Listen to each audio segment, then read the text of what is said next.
Hello and a very warm welcome. You're watching India Fights Back with your host Kriti Mishra. On May 1st, India would be entering the third phase of its coronavirus vaccination program, under which all people aged above 18 years would be eligible to get themselves vaccinated. The vaccination drive has become all the more important, keeping in mind the fact that India has been reporting surge in COVID-19 cases.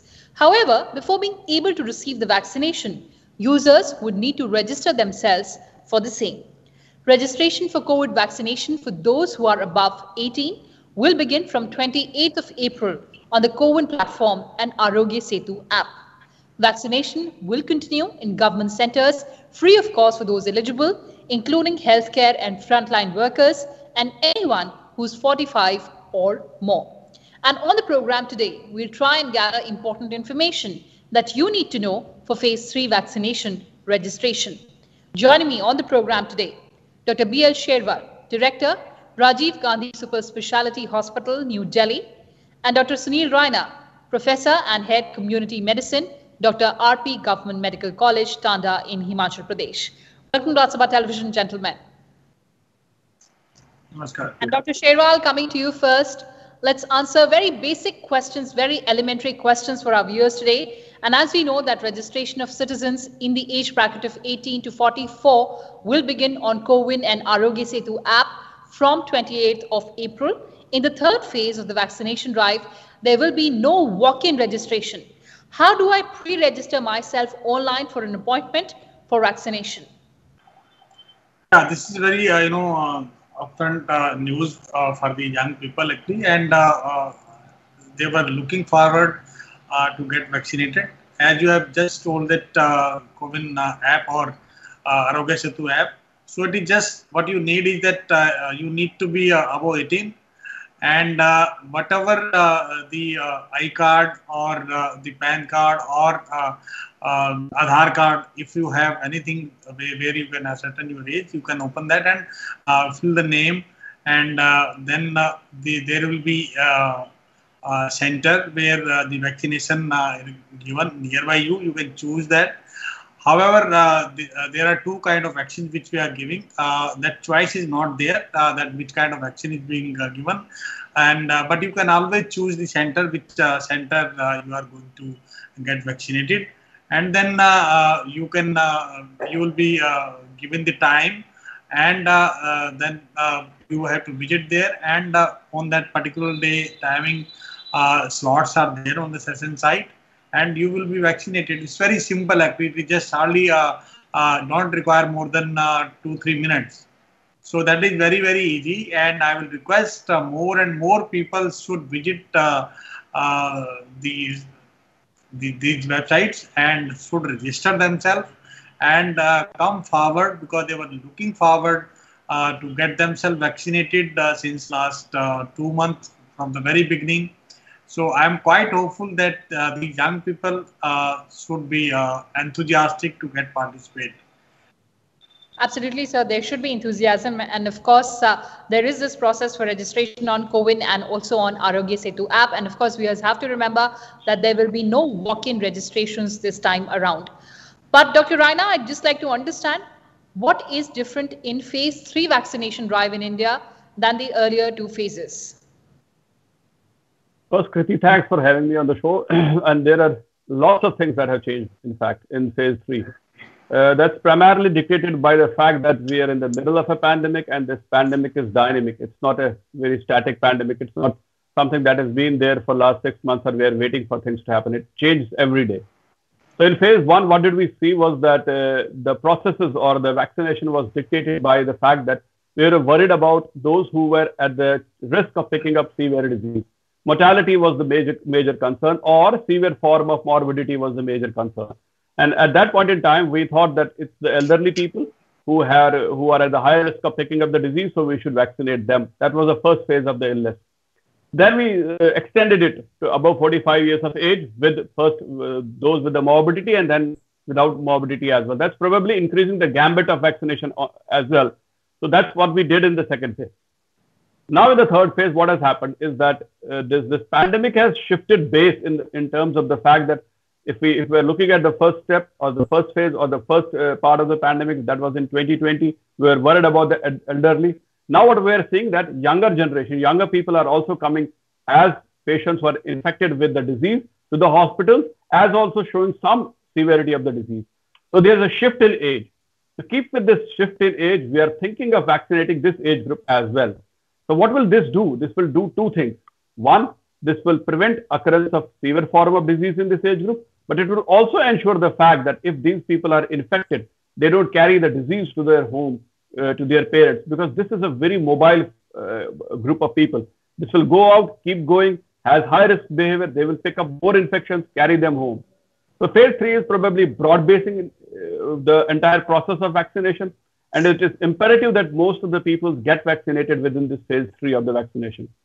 It is also, this phase 3 is also important in the sense that we are broad basing vaccination as far as its market capitalization is also concerned. In the sense that if phase 1 or phase 2 were primarily concentrated around the government setups, the phase 3 is also opening the private players into the market. So it is inviting private players to start the vaccination, distribution of vaccination, production of vaccination.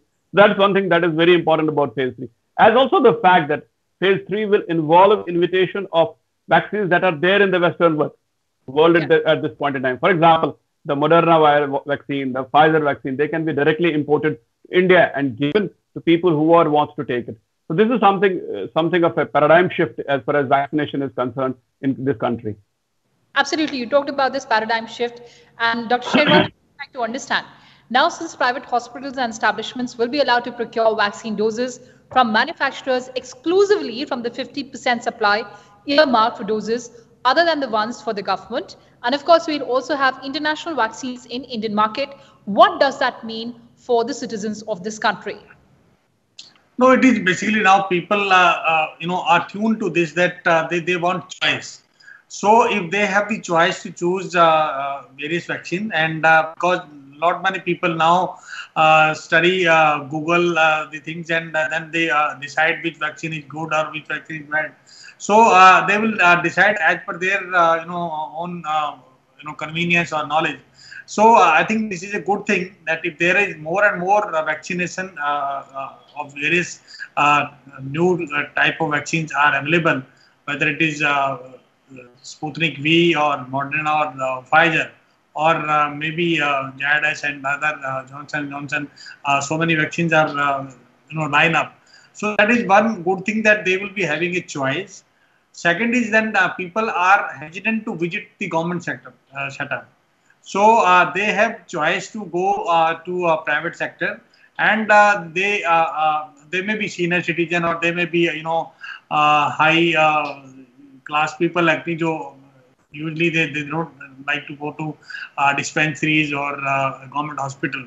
So for them, actually, it is a chance that they can visit, and they can go to their own facility where they are going usually. So as per the cost, that hardly matter to some people. Though in general, masses actually, most of the state are crying for it, that should be free. Definitely, for masses it should be free, but if at the same time it is available at some cost and at the place of their choice, so that will be a good thing, and people have more and more choice, both in the choosing the session site and also choosing the vaccine and time slot, whatever they feel like, whether it is day or there is night or early morning. So that also suits, or even sometime they can fix it that they will like to get a jab at their own residence. That facilities can also be started depending on the safety of the vaccine and the temperature maintenance, of course. But these facilities, if they are there, so it is good for the more and more people actually will be getting the vaccine. Of course, the focus is on making the entire process very seamless. And Dr. Raina, since we are decoding the process for registration for phase 3 vaccination drive, I'd just like to understand, how will the beneficiary receive information about the due date of vaccination and the place of vaccination, more importantly? Now, the place of vaccination is something that the beneficiary has to fill it on its own. He will be, once he goes to the registration portal, then there are options with regard to which center he wants to get vaccinated at. So it is his own choice where exactly he wants to get vaccinated. That is something that is inbuilt within the system only. And then from there, the message will be generated, which will tell the beneficiary that the vaccine will be available or not available, or when it will be available, it will be made available to him on the platform itself. But before that, that's one part of it. But we also need to understand that what exactly will this do, the fact that we are broad-basing vaccination.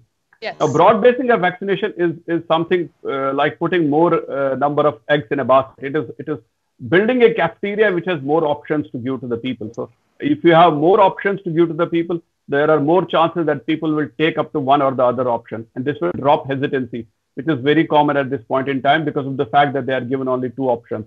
So maybe the hesitancy part will go with this cafeteria approach of vaccination. But this is also the fact that this also tells us that we are growing in terms of vaccination at this point in time. If you look at vaccination in first or second phase, vaccination was primarily through the government sector, and now we are moving it to the private sector as well. That is what we do with all other vaccinations, those which are given to the mothers or to the kids. So vaccination are allowed through private sector, they are allowed through private government sector as well. So that is something we are doing in this also. So maybe we are replicating what we have been doing very successfully with regard to the vaccination of the mothers and the kids, and that is why this is an important shift as far as vaccination is concerned. And Dr. Sherwal, what about the COVID appropriate behavior that people need to remember once they go to the vaccination centers? Yes, KTG, it is not only once they go to the vaccination center, they are doing, I understand that, half an hour to 1 hour, right from entry to exit. They should remember it that there may be a crowded area and people need to behave properly, keep the distance, that is the 2 gaj ki duri, and they should wear the mask and should not unnecessarily touch the things here and there. And there are sanitizer placed at the center, so they should always keep sanitizing their hand. So that is must. And not only that, I will say that another problem is once people get vaccination shot, they start thinking that now I am vaccinated, I am protected from COVID. So there is no use of using the mask and I get suffocated. So why to use it once I have been vaccinated? So let me tell people that please take care of the COVID appropriate behavior. Even you get the COVID vaccine, not only one dose, even after the second dose. Please do not see in isolation that COVID vaccination is enough to save you. It is more important that you save yourself by using the mask. So appropriate behavior is one important thing which needs to be carried forward. And because you all know that pandemic is still there, it has not ended. We are all unitedly trying to flatten the curve. So that important task what we have done is that getting vaccinated. So in a way we are contributing to control the pandemic. But please do not forget that COVID is here. Please maintain the distance, wear mask, as and when possible, sanitize your hand. All right, since we are also answering other elementary questions of our viewers, Dr. Sherwal, if one is taking medicines for illnesses like cancer, diabetes, hypertension, can she or he go for COVID vaccine, and what are the precautions that the person or the patient needs to keep in mind? Yeah, that is, basically there were rumors and there was myth about this, that the people are cancer patients or heart patient or taking any medicine, they should not take the jab. But let me tell you that there is no interaction as far as any medicine is concerned for the heart patient, and so they should not discontinue their medicine. They should take that as routine, and they can take the vaccine anytime as per their convenience. Rather, I'll say that these are the people who are having comorbidity. They must get vaccinated, before any other person, because they are more prone to severe disease. Not only disease, but they will be having when if they catch the infection, there are chances that they will be seriously sick. So they should get the very first opportunity. They should be vaccinated.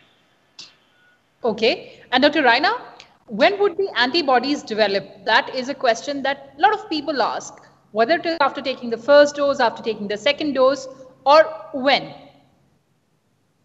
The antibodies develop after any vaccination. So if you give the first dose, antibodies will develop. They will develop after a minimum period of 2 weeks. Good enough antibodies develop after a minimum period of 2 weeks after vaccination. But important is whether antibodies are good enough to protect me against infection or protect me against a severe disease. That is the key feature. Now, the vaccines that we are at this present in the market that are with us, both whether it's the Serum Institute developed vaccine or it is the Bharat Biotech developed vaccine, both these vaccines suggest a 2-dose strategy or 2-dose regime. So the best is that once the second dose is received after the first dose, maybe in case of Serum Institute, we say now from 6 to 8 weeks, or in case of the Bharat Biotech, we say 4 to 6 weeks. So after the first dose is received, and after a period of 6 weeks, if it is received, for example, in Serum Institute, we need to wait for another 2 weeks after reception of the second dose for good enough antibodies to develop to protect us against the infection or the severity of disease. So complete the vaccination process. After complete vaccination process, you need to wait for a minimum period of 2 weeks for the antibodies to develop to protect us against the infection. This may differ with other vaccines that will be coming in the market. Maybe with the, for example, if the Johnson & Johnson vaccine, which is a single dose vaccine, it may differ with that. Or the Moderna vaccine or the Pfizer vaccine, which are built on different platforms. It may differ with them. But at this point in time, we take it as a thumb rule. We wait for 2 weeks post second dose for the antibodies to be considered to develop to an extent which will save us from any infection. Okay. And Dr. Sherwal, what is your opinion on safety and efficacy of available vaccines or the new vaccines that we're looking at? No, as far as safety is concerned, actually, that is the very first thing. Any drug or any vaccine, when it is thrown open to the market or for the use of the people, that is the very first thing, that the safety should be there, that it should be safe to administer, and no harm result should be there, or side effect. A minor side effect can be there, but major it should not be lethal, or it should not cause any severe illnesses in the human being, and it can be given safely. So that is the first thing. So that is why we try it in the small number of people, and we meta-analyze the data of that, and then it goes to the efficacy. So in the larger group, and then we make it open for the public, and more and more people are requested to participate, and that is the third phase actually. And that is why you have seen that this Covaxin has basically, when it was in the third phase trial, it was open for the emergency use because of the pandemic situation, and because this vaccine has already been given to a large number of people to say that it was safe. So that angle was there, that safety was there. Only thing is that whether it is efficacy, it's not there or not. Whether it will save us from COVID. So that was established once the meta-analysis of the data of 28,000 people was done. Then it was found that it was around 80-81% efficacy is there. So it varies from different vaccine to vaccine. And another thing that it also depends on the time of the trial, which was done in the month of the January, February. And if you would have done now, there may be a difference of efficacy even. So that also different thought. But as of now, both the vaccines are safe. There may be difference in the efficacy, that may be 80% or 70%, or in some vaccines it is 90 or 95%. So I think we should take it that safety is the first criteria. They are safe. So no major side effect. So that is one thing. And efficacy, definitely. Whichever, to start with, actually, we were looking forward, whichever the vaccine is available, you get it first. So earlier there was no Covaxin. So initially there was only AstraZeneca vaccine. So it was, there's nothing wrong in that. So people should get as and when they get vaccine. And the very first thing is the government or the authorities, regulatory authorities are really in India take care of that. It is not only depending on the use of the other countries. They always look forward and have the trial in our population. It is mandatory. That is why whether it is number can be reduced, time can be reduced, but there is no shortcut. So we are, as a regulator, actually in Government of India, I really feel proud that yes, everything is being seen, and once it is seen that it is safe and decent efficacy, and vaccine efficacy, as you know, varies from, it is not only for COVID, for other disease also, it varies. It may be 40%, it may be 50%. Still, vaccines nation program has been there. Right, sir. So absolutely, our viewers need to understand that the vaccines that are available in India right now are absolutely safe. And Dr. Raina, before we end this conversation, you were talking about vaccine hesitancy. Do you still find it in people around you? And how do we fight this hesitancy? Look, Kriti, hesitancy for vaccination has always been there. Whether it's hesitancy for what we do in universal immunization programs, whether when we want to vaccinate the kids or the mothers, we see hesitancy in them also. Hesitancy will be with this program also. So if you are wanting to vaccinate 100 people, you may not be able to vaccinate 100 at any point in time because some dropouts will always be there. The best way to address hesitancy is to talk to people, to make them clear the fact that there are not many side effects that are of concern to us. The efficacy is good enough to protect us from infection. As Dr. Sahalwat rightly pointed out, the efficacy of protecting infection may be 60 to 70% or 80%, but the efficacy to protect severe disease is much higher. So even if somebody picks up the infection after being vaccinated, he or she is protected from severe disease. That is something that needs to be told to people, that even if you get infected after being vaccinated, you will have lesser chances of picking up severe disease. So that is something that will motivate people. As also the fact that broad-basing vaccines, putting plenty of vaccines there in the basket will help. But I think most important will be building a social campaign focusing around vaccination, wherein most of the influencers who are there in the public domain, they talk about vaccination and tell people that this is something that we need to go strongly and rapidly. Absolutely. And as the director of AIIMS says, that vaccine is important if we want to get back to our normal lives. So that's what we have to remember. And of course, the registration for phase 3 drive of vaccination in India opens very soon, and we'll have to keep all our eyes on that. On that note, thank you so much for joining us. Thank you. So that's all we had for you in today's edition of India Fights Back. But before that, let me remind you once again to stay safe from the coronavirus pandemic. Remember to wear a face mask and wash your hands and face regularly, and ensure that you maintain physical distancing whenever you're stepping outside. These simple precautions are all it takes to defeat the pandemic.